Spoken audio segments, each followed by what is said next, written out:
Hey everyone, how's it going? Welcome back to another episode of Coffee Corner.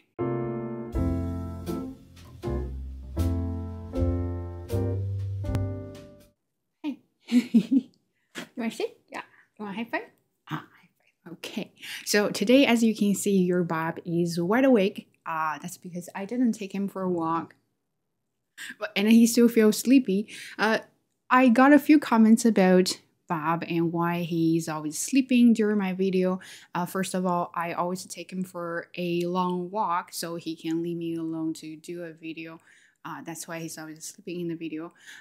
He's not drugged and he's not abused. He's just, I walk him a lot so he can leave me alone.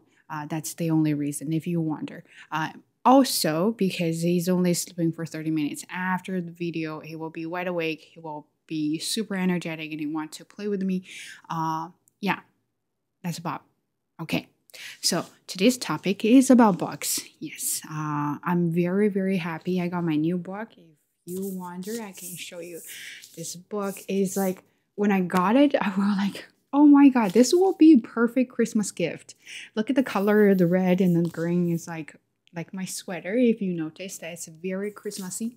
And I was so happy because I was debating if I should get a ebook or a physical book, because I do use my Kindle a lot. It's very convenient, especially for me. The only time I have to enjoy a book is at night before bed. So I don't want to carry this and sleep in the bed and then reading like that. So that would be quite challenging for me.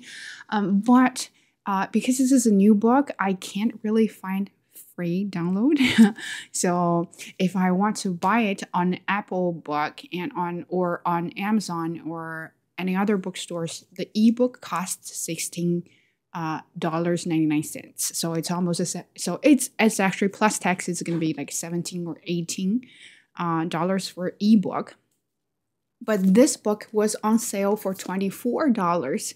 So it's only $7 difference, and you can get the physical book like this. I'm like, okay, so you know what? I do enjoy reading physical books, so might as well just get one and see how that goes. So I really thought it was a paperback. It's just, simple and smaller one. But when I got it, I was like, I can't believe it. It's like the texture of it. If you want to smack somebody, it will be a good weapon to do that. Anyway, so I was so happy about it, and all the texture, it's those like a glossy kind of paper. And not only that, I don't know if you can see it. So something like that, it will be really, really good to read, and with pictures and designs like that. I'm like, oh, this is really good. So I was very happy about it. Not only about the design and the quality of the book, it's the content of the book. I first read it, and if you notice, I posted a kind of a saying on Bilibili about 2 paragraphs I wasn't really fully understanding. Then I asked you guys to give me some opinions on that. That was from free sample of this book, so I could read a part of it on Apple Book. So I enjoyed it. It wasn't even the content of it. It was like introduction of it. And I really, really enjoyed it. So that's why I decided to get this book. And I got it in the first day. I've accomplished some of it. I really love it. I'm very happy about it. If you are interested in self-help book, this is definitely a go-to one. So most of the self-help books are very chicken soupy. They will tell you what to do. You should not do this. You should do that. So sometimes it almost sounds like BS. Because if I know, of course I know what to do, but the problem is I just don't know why I should do it, and I can't convince myself to do it. And so that's all. Those kind of books always end up being useless, at least for me, right? So this one is different. I like the way she talks. She's my favorite author and a TED Talk speaker. I actually, first time I got to know her was from her TED Talks talking about vulnerability. And that was very inspiring. Not only about the content, she is a very, very, very good public speaker. The way she interprets the complex ideas is very interesting and very down to earth. It's not like you're talking to or you're listening to a lecturer or you're listening to a professor or researcher. She interprets complex ideas and concepts in a very simple way that you can actually really enjoy it. And she makes you feel like you will have a lot of aha moments. So I think she has 3 or 4 talks on TED Talk, and I've been watching constantly over and over and again. I will list the name down below, so you can definitely go ahead and check it out. It was pretty old, but good. And now she has a podcast. I think she has 2 podcasts. They're very, very interesting and very inspiring. So if you like her, definitely go to Spotify or Apple Podcasts or wherever you can find the podcast. Type the name. I will list it here so you can find her podcast. And she's quite famous as a researcher, and a lot of people know her. And I think a lot of celebrities, politicians are friends with her too. Very interesting topic. And then this book is also her research about mental health and emotions, feelings, and vulnerability. That is her research focus. But instead of talking about a lot of numbers and facts, she used her very own example to explain why we need to understand different kinds of emotions, why we need to label our emotions, because sometimes there are things that you just can't choose. So what you can choose is how you react to them. And that really inspired me. I was like, that is very interesting. So I'm right now on chapter 2 about comparison. So let me show you. I just finished comparison. So number 2 is places we go when we compare. I love this chapter a lot because, nowadays everything is about comparison, right? Even you don't want to, you're compared with someone explicitly, implicitly. It's really not up to you to decide, I don't want to be compared. And the way she explained about comparison really makes me laugh a lot, because she was saying that, here, let me find it. I love this part because what she says here is comparison is actually not an emotion, but it drives all sorts of big feelings that can affect our relationships and our self-worth. So it's not emotion, but when you have a comparison, of course, you're going to have negative feelings, positive feelings, and other kind of emotions. So that's why it is very important to talk about that. Here, what it says here is, so I have that labeled, and her definition about it is comparison is the crush of conformity from one side and competition from the other. It's trying to simultaneously fit in and stand out. And there is a very simple way to understand that sentence. It says, comparison says, be like everyone else, but better. So you're not trying to be the unique one to be better. You're trying to be one of them, but better version of them. So that's why I feel like it totally makes sense, because I would never compare myself with Michelle Obama, because we're not at the same level and she's not in my neighborhood. But I definitely would want to compare with the people from same neighborhood, saying that, we're from same neighborhood and we're both females and we're working in the same industry, and that's how comparison happens. So you want to compare with someone at the same level or in the same area, right? And it's really interesting. She used herself as an example. She was swimming a lot, and then sometimes she would compete with a stranger next to her. And she didn't do that on purpose. It just automatically happened. So she said sometimes she will lie. She likes swimming because it kind of acts like a meditation for her. She will spend her own time. No one will call her. No one will interrupt her, so she can really think while swimming. However, if there's someone next to her, she will automatically want to compete with that person. Then she loses that meditation moment, and then she will become like, I'm only focusing on competing with this person, which is a comparison. So she said this here. When we compare, we want to be the best or have the best of our group. The comparison mandate becomes this crushing paradox of fitting and stand out. It's not be yourself and respect others for being authentic. It's fitting, but when? I want to swim the same workout as you, but beat you at it. I was like, oh my God, that's really interesting to look at that. And the way she says here, it's especially our social comparison. It's hard to choose not to be compared because this is our society. If I stand with my friend, let's just say a female friend here, when people look at us, they will automatically compare our height, and then our appearance and even our voice. And if they get to know us better, they will probably want to even compare my maybe our salaries and degrees and education or some other things. It's just a default thing for other people to do it. And do you have a choice to not to be compared by those people? Unfortunately, the answer is no, because you can't control other people, right? It's like they can leave a comment here. You can delete it, but you can't control them to not leave a comment about your videos or about your behaviors. So sad to be said, what we can do, according to her, is we can choose how to react to it. So she had this trick about how she competed with the other swimmer. She said, I will still have the moment that I want to compete. I want to compare and see if I can do better than that person does. But then she'll have a trick to remind herself that, good for you, you're doing really good. Good for you. And now I'm going to come back and focus on my own swimming. And that somehow really hit me. I feel like sometimes I would want to compare with other people. I would want to have that kind of superiority to feel like I'm better than anyone else in this area, or I'm better at speaking, I'm better at teaching, or I'm even a better dog parent.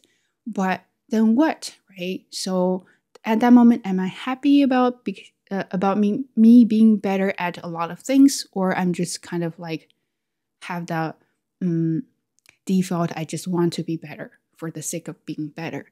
Then what? And then if there's someone else up here who is better than me, then automatically I will feel really depressed about myself, because at that moment I feel like I'm not good enough.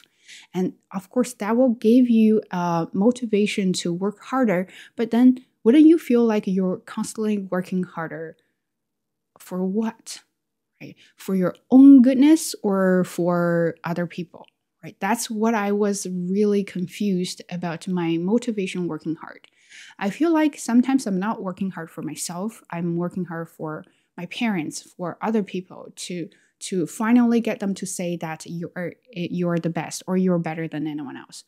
I don't know about your background, but I was compared with other kids constantly when I was little. So I had years of experience in being compared. So every time when my parents talk about other kids, even now they still talk about other kids, I feel very intimidated and then anxious, because I know I'm not as good as other kids. Then I feel like I'm not good enough. Then I feel like my parents don't like me because I'm not good enough.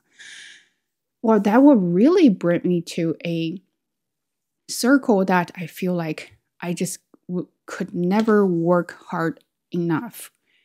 Well, how am I supposed to have a good mental health if I constantly think about that? So that's what I was thinking about this book, and I highly, highly recommend if you like it. It might be a little bit dry about some parts, because she did cite a lot of stats, a lot of quotes from other researchers about psychology, sociology, and other things. But I think it's very interesting because she interpreted those theories and those research studies in a very simple way that a lot of words are actually very easy to understand. I do think if you have problems with your mental health, your problems with about being compared or being envy, being jealous of someone else, how you're going to cope with that, this is a good book, because it's not only telling you what you need to do, it's actually telling you why this thing is happening and how you can react to it. I like that. For me, I like when people tell me why.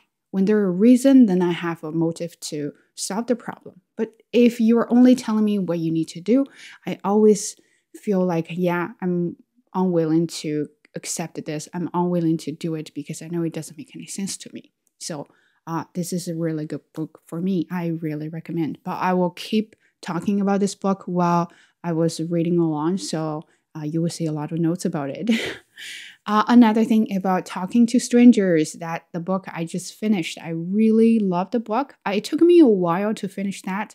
I think I started from, I forgot when. I started that and I was really into it. I think I finished half of it within a week, and then I stopped it because I was stuck by something else. And then came back a while later and I started reading it again and then kind of stopped it. So yeah, just like that. But I do enjoy every single story there. There are true events. They're based on real stories about why talking to strangers is very important and how talking to strangers is very important. Because what he said there is you never know those strangers when they are in front of you, because you only have a shorter time to get to know them. And it's not enough for you to know their personality, their background, and what they've been through. And how you talk to them makes everything so difficult, because there's sometimes you can misunderstand each other, which causes a lot of problems. If it's just you and me, well, problems can be big, problems can be small. But the last story I was reading is about Sandra Bland and Brian, I forgot his last name. It's the way they talk to each other really ended up ugly. So Sandra ended up in jail and killed herself there, and then this guy got fired because the way he was dealing with the case. So all sorts of things. But I was just thinking, if in the very beginning the woman could if the woman could realize that he was a very strict and picky person and he was always targeting on Black people, wouldn't she be more careful about what she said or how she reacted to his response?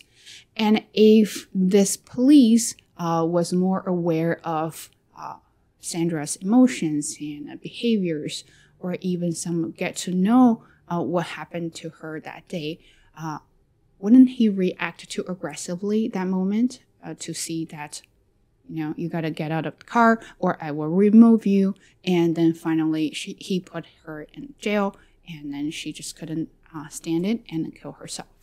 So I was thinking, we have these social media platforms and we have a lot of access to a lot of things, but do we really get to know each other? You are watching my videos. Do you really know me? You are leaving sweet comments. Do I really know you? Sometimes I feel like I want to get to know you more, but it is really hard because it's kind of like a flat world. I can only know you through your comments. And you can only know me through my video. I can be very happy in the video, but I'm actually really sad because of what's going on this week. And Bob, right? So a lot of people saying Bob is always sleepy. How come? And some of that said Bob is really sad. Well, as a stranger to you, Bob really didn't get a chance to explain himself. And you didn't have time and care and attention for that. So that's when misunderstanding happens. What I'm trying to say here is sometimes when it comes to text messages and comments and everything that is in written form, it is just hard to interpret the emotions there. And what is behind your text, the emotions, your original purpose and everything, it could be all misunderstood or misinterpreted by other people. Maybe you want to say that for a good cause, but then people thought, oh, you're being rude to someone. Maybe I was trying to show you how to do it and I gave you tips, and then it ended up being showing off or being a teacher here. So a lot of things. That book really made me think a lot. I think for me, good books make people think. That's how I think about books. If a book can't make you think, sure, at least it can entertain you. If it can't even entertain you, after that you don't remember anything, well, what is the purpose of reading? So that is my opinion about reading books. Another thing I want to mention is I've started a lot of books, but again, I only finish a few of them. I'm not completing all the books. I'm not trying to check off my reading list. My goal is to find a book I like, enjoy it, and learn from it. It doesn't matter if it's educational or entertaining, right? So as long as you find the purpose of the book and you want to continue, and go ahead. What if you can't find a book you want to read? What if you just can't really get into it? So first of all, ask yourself, are you a good reader? Do you like reading? Second of all, do you like this kind of genre of the book? And do you like this topic of the book? If you don't, then don't force yourself. You want to make reading more pleasant, right? So you want to make it more enjoyable. You're not trying to torture yourself. If you think reading is something more like a torture, then don't do that to yourself. Be nice to yourself and be nice to books as well. Okay, so that is what I want to say about today's video. Yes. And I may be a little bit too excited because I'm just so happy about reading this book and I can't wait to get home and have more time to read it. And it can be something like, finally, it's the second last week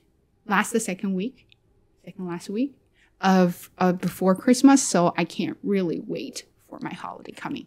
When the holiday comes, I probably will make more videos and post them more often just to keep up with my speaking ability. Yeah, and that's everything for today. Thank you so much for staying with me till this far, and I hope you like it. Please give a thumbs up for this cute guy, and I will see you in the next one. Stay tuned. Bye.